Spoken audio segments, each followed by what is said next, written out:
Смотрите в программе. Огнеборцы закончили прокладку минерализованной полосы и локализовали пожар в районе села Кызылсыр в Вилюйском районе. Воспитание прочно войдет в образовательный процесс в школах и вузах и станет его неотъемлемой частью. Необычный отель вот уже 3 года удивляет посетителей своим дизайном. Номера для гостей в нем висят на деревьях в виде палаток, похожих на шишки.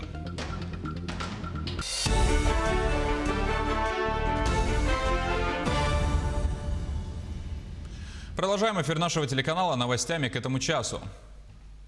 В Якутии за сутки выявлено 43 новых случая коронавирусной инфекции. По данным регионального оперативного штаба, из них 20 в Якутске, 8 в Мирнинском, по 2 в Алданском, Мегино-Кангаласском и Оленёкском и единичные случаи еще в 9 других районах.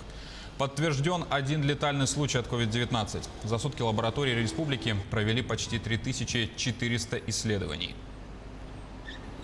Правительство России одобрило выделение средств на выплату медикам за борьбу с коронавирусом. Средства планируется выделить из резервного фонда. Речь идет о выделении дополнительных финансовых ресурсов на обеспечение президентских доплат медработникам за август этого года. Огнеборцы закончили прокладку минерализованной полосы и локализовали пожар в районе села Кызылсыр в Вилюйском районе. По последним данным Госкомобеспечения, площадь возгорания составляет 7 гектаров, расстояние до ближайшего населенного пункта 1,5.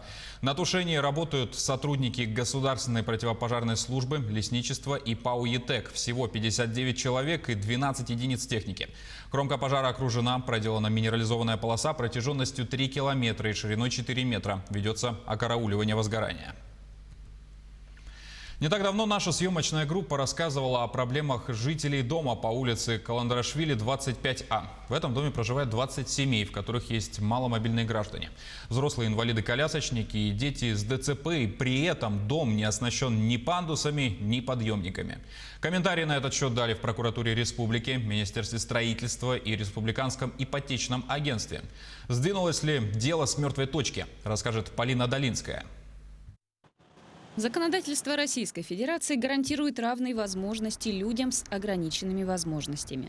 Например, при посещении общественных мест, таких как больница или торговые центры. Но для жильцов дома по улице Каландрашвили, 25А, выйти на улицу уже испытание. Подъезды не оснащены ни пандусами, ни подъемниками, что существенно затрудняет возможность беспрепятственного выхода на улицу. Ранее наш телеканал осветил эту проблему в своем эфире, и спустя 3 дня уже есть первые результаты. Организована проверка. Ее проведение поручено прокуратуре города Якутска, которой с выездом на место проведен визуальный осмотр жилого дома, проведен опрос граждан, которые в нем проживают, и установлено, что кроме заявителя в данном доме проживают и иные лица с ограниченными возможностями здоровья, которые не могут самостоятельно передвигаться. В связи с этим, с учетом полученных в ходе проверки данных, в том числе документов, в настоящее время дается оценка соблюдению требований федерального закона о социальной защите инвалидов Российской Федерации. Проверка в настоящее время не завершена. По ее результатам при наличии оснований будут приняты исчерпывающие меры прокурорского реагирования, направленные на восстановление нарушенных прав. Как мы видим, дело сдвинулось. И вот что нам ответили в Республиканском ипотечном агентстве. Вообще по жилищному законодательству требования устанавливать пандус или что-то еще, какие-то подъемники, да, для людей с ограниченными возможностями, для маломобильных людей, это идет, муниципалитет должен это делать. Но действительно, да, у нас поступило заявление от гражданина, где он написал свое положение, то, что он колясочник и вынужден, испытывает определенные, так скажем, трудности при входе в подъезд, чтобы попасть в свою квартиру. Нами было принято решение, когда мы рассмотрели, так как человек с ограниченными возможностями, действительно, да, мы приняли решение, то, что пойти надо навстречу. И за счет средств нашего предприятия в июле месяце еще мы заказали подъемник. Сейчас он находится в пути, в ближайшее время должен подойти, и в ближайшее время его будут устанавливать. С одной стороны, это победа в борьбе за право на достойную жизнь. А с другой стороны, есть еще один подъезд, в котором также проживают люди с ограниченными возможностями передвижения. И для них установка подъемника пока не предусмотрена. выбрали подъемник и решили посмотреть, как он будет вообще эксплуатироваться в наших условиях, в наших северных условиях. Поэтому было принято решение, что пока мы заказываем один, смотрим, и параллельно также мы обратились в муниципалитет с просьбой установить, также, так как это обязанность муниципалитета, чтобы они установили уже пандус на втором подъезде. Будем надеяться, что проблема жильцов этого дома будет быстро решена, и этот, пусть и неприятный опыт, будет учтен в дальнейшем. В будущем, да, то у нас по всем нормам, которые сегодня у нас строятся жилые дома, то эти нормы предусматриваются, и доступ маломобильных групп населения, где это необходимо, это все учитывается, и это все идет. Жильцы дома по улице Каландеришвили, 25А, смогли отстоять свои права на достойное проживание. Но таких людей может быть гораздо больше. И, как показывает практика, зачастую они просто не знают, куда им обращаться за помощью. Полина Долинская, Владимир Павлов, Якутск. Воспитание прочно войдет в образовательный процесс и станет его неотъемлемой частью. Школьникам и студентам на уроках и лекциях будут объяснять, почему необходимо уважать старших, бережно относиться к природе, помнить о подвигах защитников Отечества, соблюдать законы и быть патриотами. Вести воспитательную работу в школах, колледжах и вузах будут на основании календарных планов. В их разработке примут участие советы учащихся и родителей. Несмотря на то, что соответствующий закон вступает в силу с 1 сентября этого года, скорректировать учебные программы школы и вузы должны к следующему.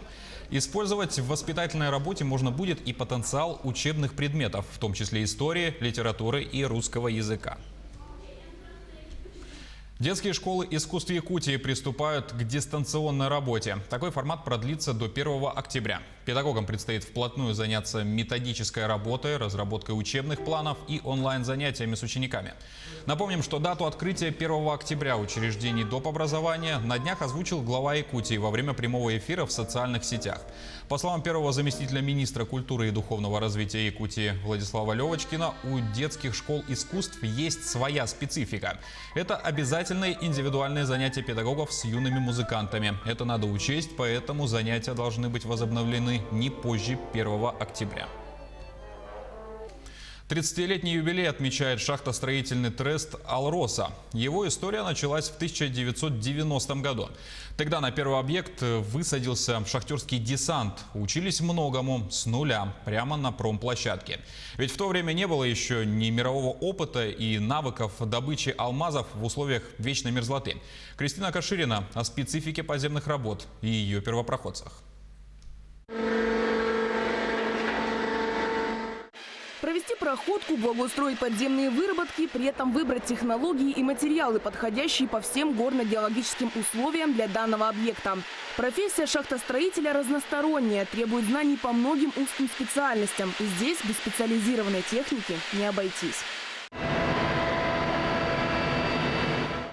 Для Романа Кудрявцева работа под землей уже стала привычным делом. 18 лет трудится бурильщиком в шахтостроительном тресте.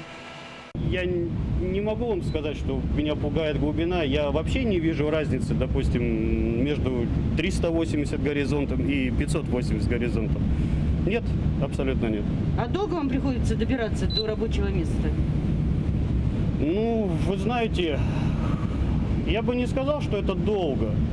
В принципе, по городу мы, бывает, наверху и такие же расстояния преодолеваем в простых бытовых, скажем так, нуждах.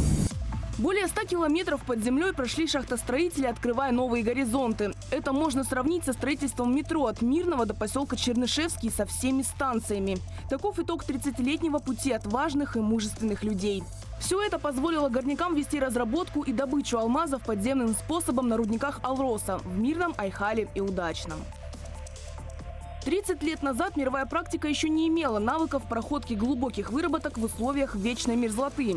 Первые алмазные шахтостроители учились буквально с колес и сейчас уже с улыбкой вспоминают самые яркие моменты того времени. Первые 23 тысячи тонн руды с рудника «Интернациональный», из подземного, мы выдали на поверхность вообще проходческой бадьей. То есть не скиплонтом, не вагонетками, а именно проходческой бадьей. То есть это такая вещь очень редко встречающаяся вообще в развитии горной промышленности. В конце 90-х, начале 2000-х бесценный опыт Интера выходит за рамки одного объекта. Начинается строительство подземки в Айхале, затем рудника «Мир» и самого молодого имени Федорова Андреева. Здесь сейчас на глубине почти километр продолжается строительство и подготовка горизонтов для дальнейшей добычи. Горнопроходческие работы ведем на 3 горизонтах. Это горизонт минус 445 метров, горизонт минус 465 метров и горизонт минус 630 метров, где мы сейчас в данное время находимся. За 3 десятилетия, прошедшие с тех пор, когда на алмазную землю высадился первый шахтерский десант, горняки сумели создать собственный сплоченный коллектив с блистающей историей трудовых подвигов и уникальных инженерных решений. Хочется вас поздравить, пожелать, чтобы, традиционно, конечно, количество спусков под землю обязательно равнялось количеству подъемов на поверхность, чтобы вас всегда дома ждала любящая семья, чтобы ваша работа приносила вам радость и удовольствие. Кристина Каширина, Ирина Балкова, Денис Сиротин, телеканал «Алмазный край». Россияне приобрели туры с кэшбэком на сумму 1 миллиард 400 миллионов рублей. Ростуризм оценивает результаты программы как позитивные, с учетом того, что она была запущена в беспрецедентно короткие сроки. В ведомстве сказали, что подойдут максимально клиентоориентированно и в случае принятия решения о продолжении программы обязательно учтут все те положения и просьбы, которые и туристы, и туроператоры, и бизнес озвучили по ходу подготовки. Напомним, что на финансирование этой программы правительство России выделило 15 миллиардов рублей. Необычный отель «Филинкон» вот уже 3 года удивляет посетителей своим дизайном. Номера для гостей в нем висят на деревьях в виде палаток, похожих на шишки. Как видно на кадрах, навесные палатки способны вместить в себя не более 2 человек. Из некоторых номеров открывается вид на реку. Несмотря на миниатюрный размер снаружи, внутри палатки располагается просторная кровать, а также маленький пуфик и тумбочка.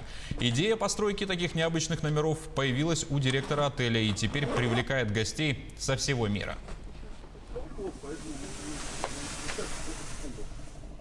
Да, мы же не знаем.